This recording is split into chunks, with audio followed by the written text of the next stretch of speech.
ಇಡೀ ವಯಸ್ಸಲ್ಲೂ ದೇವೇಗೌಡರಿಗೆ ಕೊಡಬಾರದ ನೋವು ಕೊಡ್ತಿದ್ದಾರೆ ಎಂದು ಕೇಂದ್ರ ಸಚಿವ ಎಚ್.ಡಿ. ಕುಮಾರಸ್ವಾಮಿ ತಿಳಿಸಿದ್ದಾರೆ.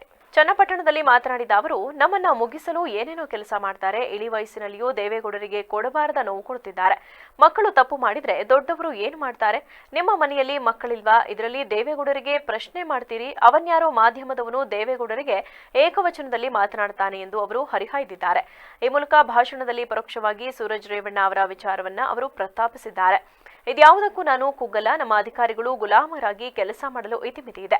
ನಾವೇನು ನಾಳೆಯೇ ರಾಜಕೀಯ ನಿವೃತ್ತಿ ಹೊಂದಲ್ಲ. ನನ್ನ ಕೈಯಲ್ಲಿ ಅಧಿಕಾರಿಗಳು ಸಿಕ್ಕಿ ಹಾಕಿಕೊಳ್ಳುವುದಿಲ್ವಾ ಎಂದು ನಾನು 2 ಬಾರಿ ಸಿಎಂ ಆಗಿ ಕೆಲಸ ಮಾಡಿದ್ದೇನೆ. ಇವತ್ತಲ್ಲ ನಾಳೆ ರಾಜ್ಯದಲ್ಲಿ ನಮ್ಮ ಸರ್ಕಾರ ಅಧಿಕಾರಕ್ಕೆ ಬಂದೇ ಬರುತ್ತದೆ.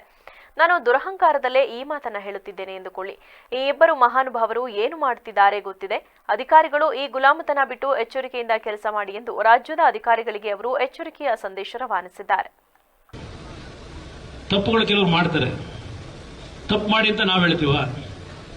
ಈಗ ನಿಮ್ಮ ಕುಟುಂಬದಲ್ಲಿ ನೀವು ಜನ್ಮ ಕೊಟ್ಟಂತ ಮಕ್ಕಳಿದ್ದಾರೆ.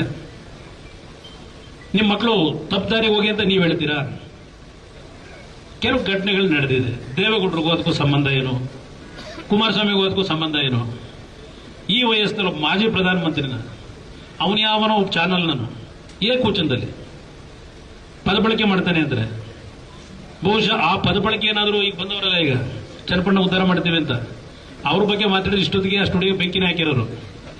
ನಾವು ಆ ಕೆಲಸ ಮಾಡಿಲ್ಲ. ಮಾಡ್ಕೊಳ್ಳಿ ಪಾಪ, ಅವನೇನೋ ಮಾಡ್ಕೊತಾವನೆ, ಖುಷಿ ಪಡ್ತಾವ್ರೆ ಅಂತ ನಾವು ಸುಮ್ಮನಿದ್ವಿ. ಕಾನೂನಿದೆ ದೇಶದಲ್ಲಿ. ತಪ್ಪು ಯಾರೇ ಮಾಡಿದ್ರು ತಲೆ ಬಾಗ್ಲೇಬೇಕು ನಾವು. ನಾನು ಅಷ್ಟಕ್ಕೆ ನಿಲ್ಲಿಸ್ತೀನಿ, ಅದ್ರ ಬಗ್ಗೆ ಚರ್ಚೆ ಮಾಡಕ್ ಹೋಗಲ್ಲ. ಈಗ ಪಾಪ ನಾಳೆ ಈಗೆಲ್ಲ ನಮ್ಮ ಅಧಿಕಾರಿಗಳು ಗುಲಾಮರಾಗಕ್ಕೂ ಒಂದು ಇತಿಮಿತಿ ಇದೆ. ನಿಮಗೆ ಇಬ್ರು ಅಣ್ಣ ತಮ್ಮಂದ್ರಿಗೆ ಅವ್ರು ಗುಲಾಮರಾಗಿ ಕೆಲಸ ಮಾಡೋಕ್ಕೂ ಒಂದು ಇತಿಮಿತಿ ಇದೆ ಅನ್ನೋದನ್ನ ಅಧಿಕಾರಿಗಳು ಮರಿಬೇಡಿ.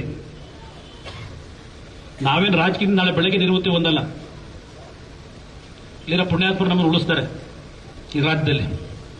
ಆದ್ರೆ ಅಧಿಕಾರಿಗಳಿಗೆ ಒಂದು ಎಚ್ಚರಿಕೆ ಈ ವೇದಿಕೆ ಮುಖಾಂತರ ಇಲ್ಲಿ ಅಧಿಕಾರಿಗಳಿಗಲ್ಲ, ಈ ರಾಜ್ಯದ ಅಧಿಕಾರಿಗಳಿಗೆ ನಾನು ಎಚ್ಚರಿಕೆ ಕೊಡ್ಲಿಕ್ಕೆ ಬಯಸ್ತೀನಿ ಈ ವೇದಿಕೆ ಮುಖಾಂತರ.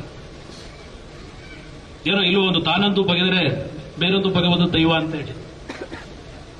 ನಾನು ಎರಡು ಬಾರಿ ಮುಖ್ಯಮಂತ್ರಿಯಾಗಿ ಕೆಲಸ ಮಾಡಿದ್ದೇನೆ. ನನ್ನ ನಡವಳಿಕೆಯೆಲ್ಲ ನೋಡಿದ್ದಾರೆ. ಇವತ್ತು ಯಾವ ರೀತಿ ನಡೀತಾ ಇದೆ ಅನ್ನೋದು ನೋಡ್ತಾ ಇದ್ದೇನೆ. ನನ್ನ ಕೈಗೆ